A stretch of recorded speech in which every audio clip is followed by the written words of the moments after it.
जय हिंद, जय भारत। मैं हूं रीना सुधार और स्वागत है आप सभी का सैनिक न्यूज विद रीना में। आज के इस वीडियो की शुरुआत करते हुए सबसे पहले बात कर लेते हैं उन टॉपिक की जिसकी जानकारी लेकर आज के इस वीडियो में आई हूँ। देखिए, कल 30 जून है और कल से स्पर्श जो है पेंशन क्रेडिट शुरू कर देगी। लेकिन क्या आप अभी भी जून महीने की पेंशन ना मिलने की वजह से परेशान है? तो आज के इस वीडियो में एक बेहद ही अहम जानकारी शेयर करने वाली हूँ जून महीने की पेंशन के मैसेज को लेकर। आपको ये पेंशन का मैसेज रिसीव क्यों नहीं हुआ है, इसके बारे में बात करेंगे आज के इस वीडियो में। इसके साथ साथ बहुत सारे कमेंट्स तो मैंने शामिल किए ही हैं जिनके हम जवाब देखेंगे, लेकिन साथ ही में हम बात करेंगे फिक्स मेडिकल अलाउंसेस के बारे में। फिक्स मेडिकल अलाउंस जो है 1000 से बढ़ाकर सीधा 3000 रुपए करने की जो मांग है, इसकी क्या अपडेट है, कहाँ तक पहुंचाई ये कामकाज, इसके बारे में जानेंगे आज के इस वीडियो में। तो चलिए, इसी जानकारी के लिए आज के इस वीडियो में आगे बढ़ते हुए आप सभी से निवेदन है कि वीडियो में अंत तक बने रहिएगा। इस चैनल के माध्यम से दी गई जानकारी अगर आप सभी लोगों के लिए यूजफुल रह रही है तो लाइक और शेयर कर दीजिएगा। इस चैनल को हाइप करके हर एक कर्मचारी पेंशनर्स तक वीडियो की जानकारी पहुंचाइएगा। आप चाहें तो चैनल को ज्वाइन कर सकते हैं, लेकिन सब्सक्राइब नहीं किया तो जल्दी से पहले चैनल को सब्सक्राइब कर दीजिए, नोटिफिकेशन ऑन करिए, फिर वीडियो को देखना कंटिन्यू करिए। इसी के साथ आज के इस वीडियो की शुरुआत हम करेंगे इस मैसेज के साथ। देखिए, जून महीने की पेंशन का मैसेज बहुत सारे पेंशनर्स, फैमिली पेंशनर्स को इस बार नहीं प्राप्त हुआ है। यानी स्पर्श टीम बहुत सारे पेंशनर, फैमिली पेंशनर्स को जून महीने की पेंशन का मैसेज भेजना भूल गई है। बहुत सारे ऐसे कॉल और व्हाट्सएप पर मैसेजेस आए हैं कि मैम हमें इस बार मैसेज क्यों नहीं मिला। हर बार तो आराम से मैसेज आ जाता था, कोई दिक्कत नहीं होती थी, लेकिन इस बार मैसेज नहीं आया, तो क्या पेंशन भी क्रेडिट नहीं होगी? लेकिन ऐसा नहीं है। देखिए, एक वजह जो हमारे सामने आ रही है कि मैसेज क्यों नहीं आया, अगर उसके बारे में बात करूं तो देखिए, यहाँ पर किसी ने बात की थी और जो ये मैसेज हमारे साथ शेयर हुआ है इसके माध्यम से अगर कहूँ तो यहाँ पर यह कहा जा रहा है कि पीसीडीए पेंशन में एक कर्नल चिंतामणि जी जो है, इनके साथ बात करके ये पता चला है कि जून 2026 का पेंशन जो है वो समय से आ जाएगा, उसको लेकर आप निश्चिंत रहिए। और पेंशन का मैसेज क्यों नहीं आया, उसकी वजह है कि सम प्रॉब्लम्स, यानी कुछ प्रॉब्लम्स है जो बल्क मैसेजेस जाते हैं, ये सिस्टम में कुछ प्रॉब्लम थी, यानी सिस्टम में कुछ गड़बड़ी थी, जिसकी वजह से पेंशनर्स, फैमिली पेंशनर्स को ये मैसेज प्राप्त नहीं हुए हैं। लेकिन पेंशन जो है वो क्रेडिट हो जाएगी, तो आप सब लोग जो है इस बात को लेकर निश्चिंत रहिए, जिन जिन को भी जून महीने की पेंशन का मैसेज नहीं मिला है। चलिए, इसी के साथ वीडियो में आगे बढ़ते हुए बात करते हैं फिक्स मेडिकल अलाउंस को लेकर जो एक पोस्ट आई है उसके बारे में। देखिए, स्टाफ न्यूज की ये पोस्ट है।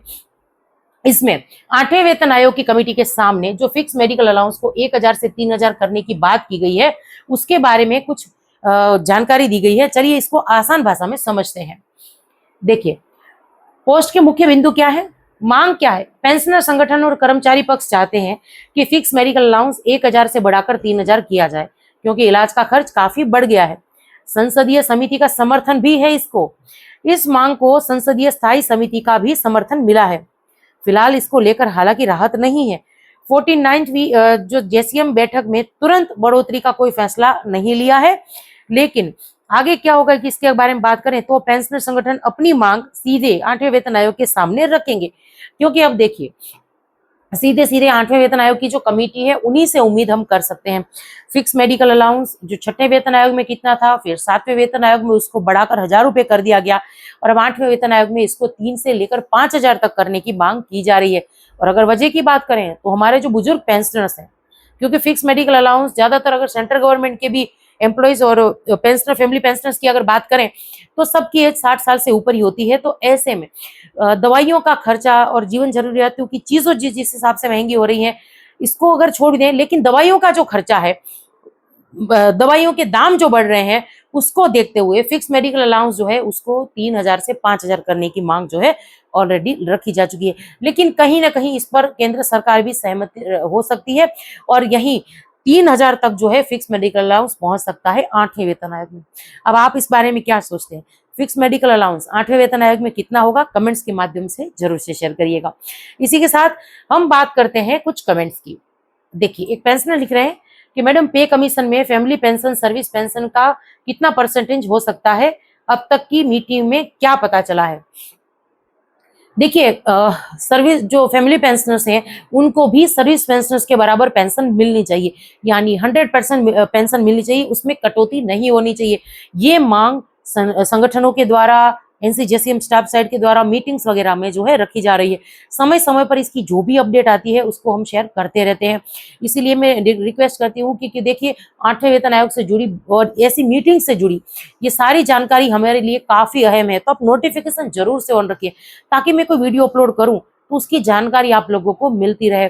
बाकी जहां बात है फैमिली पेंशनर्स की परसेंटेज बढ़ाने की, तो उसके लिए देखिए ऑलरेडी मीटिंग में आश्वासन मिल चुका है। तो उम्मीद करते हैं कि 8वें वेतन आयोग में या उससे पहले केंद्र सरकार गुड न्यूज जरूर से शेयर करेगी। चलिए इसी के साथ अगला कमेंट है, एक लिख रहे हैं कि गुड मॉर्निंग मैम जी, केस बी का पैसा कब मिलेगा? केस बी में आपने अगर चिल्ड्रन एजुकेशन अलाउंस के लिए क्लेम किया है, वो पैसा अभी तक नहीं मिला है, तो सबसे पहले तो आप ये देखिए कि कोई क्वेरी वगैरह तो नहीं आई है।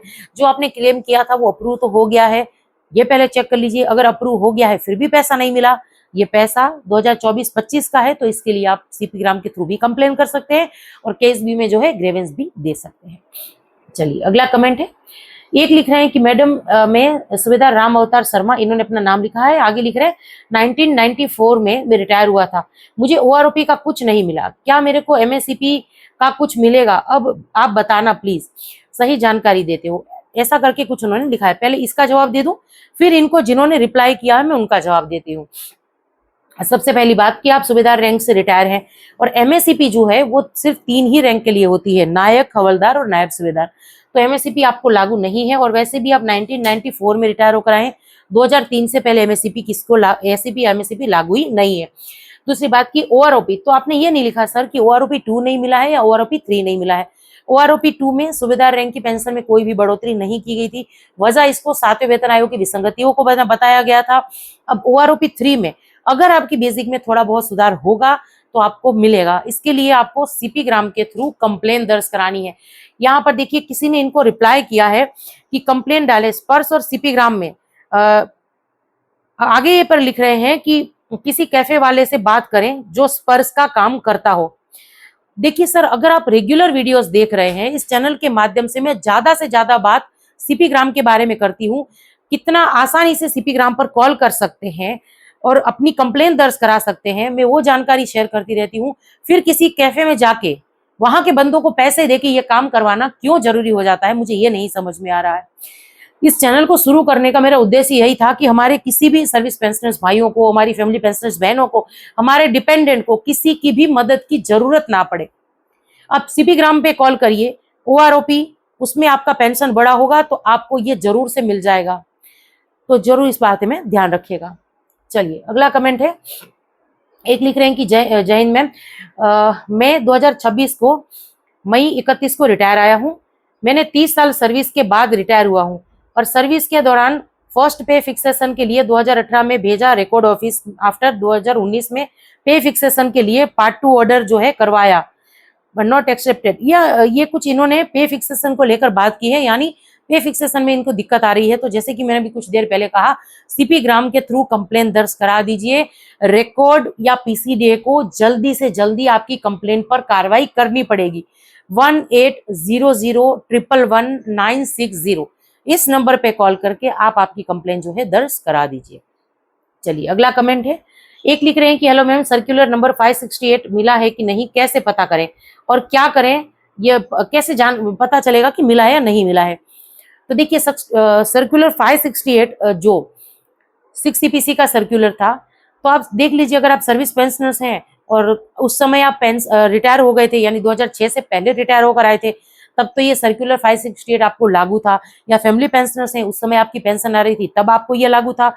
अब रही बात मिला है या नहीं मिला है, तो आप जब कंप्लेन करेंगे सीपी ग्राम के थ्रू, तो सीपी ग्राम जो है रिकॉर्ड को ये कंप्लेन पहुंचाएगा, पीसीडीए के पास कंप्लेन जाएगी, फिर पीसीडीए जो है एक आपकी बैंक से नॉन पेमेंट सर्टिफिकेट वगैरह मांगेगा। अगर आपको नहीं मिला होगा तो नॉन पेमेंट सर्टिफिकेट बैंक दे देगा सारा कुछ चेक करके, तो ये कार्रवाई खुद ब खुद हो जाएगी। आपको सिर्फ और सिर्फ कंप्लेन दर्ज करानी है, बाकी ये कार्रवाई जो है वो खुद सीपी ग्राम कर लेगा। चलिए, एक लिख रहे हैं कि जून की पेंशन जमा नहीं हो रही है, कारण बता दीजिए। सर, जून महीने की पेंशन किसी की नहीं रुकी है, सिर्फ और सिर्फ जिनका लाइफ सर्टिफिकेट अपडेट नहीं है, अभी अभी स्पर्श में माइग्रेशन हुआ है, उनको पता नहीं है। कुछ ऐसे कारण को छोड़ के जून महीने की पेंशन किसी की भी रुकने वाली नहीं है। जहां से भी आपको ये जानकारी मिली है, ये जानकारी बिल्कुल गलत है। कल 30 तारीख है, आप थोड़ा वेट कर लीजिए, जो भी अपडेट होगी हम सब शेयर कर देंगे। बाकी पेंशन जो है वो खाते पे समय से आ जाएगी। चलिए, एक लिख रहे हैं कि मैम पीएमआर केस का क्या है, कब है? पीएमआर केस जो है, जिसका केंद्र सरकार ने रिव्यू पिटीशन दायर किया है दिल्ली एफटी में, जो हमारी प्रिंसिपल बेंच है, जुलाई 22 तारीख शायद है, जुलाई महीने की ही तारीख है जब ये सुनवाई वगैरह होनी। उम्मीद करते हैं कि सुनवाई हो, ताकि ये बात जो है कुछ आगे चले, कामकाज कुछ आगे बढ़ जाए। बहुत सारे पेंशनर्स ऐसे हैं जो पीएमआर आए हैं, उनके हक में जजमेंट आ गया है, लेकिन पीपीओ नहीं बन पा रहे हैं इस रिव्यू पिटीशन की वजह से।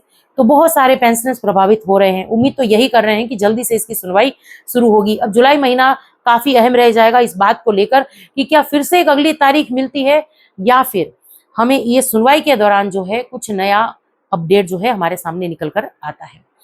चलिए, सबसे आखिर में ये कमेंट देख लेते हैं। एक लिख रहे हैं कि मैम फादर 1973 के रिटायर थे, मदर को पेंशन मिलती है पर फिक्स मेडिकल अलाउंस का पेमेंट नहीं मिलता है, जबकि ईसीएचएस हमने फॉर्म भरते, और आगे इन्होंने लिखा है कि ऑप्शन में हमने शायद ना लिखा है, पर फिर भी फिक्स मेडिकल अलाउंस स्पर्श नहीं क्रेडिट कर रहा है। तो आपने जो फॉर्म वगैरह भर के दे दिया है, इसके बाद भी इसको लेकर कार्रवाई नहीं हो रही, तो बस एक यही रास्ता है कि सीपी ग्राम के थ्रू कंप्लेन दर्ज कराइए। जल्दी से फिक्स मेडिकल अलाउंस का पैसा जो है वो लग कर आ जाएगा।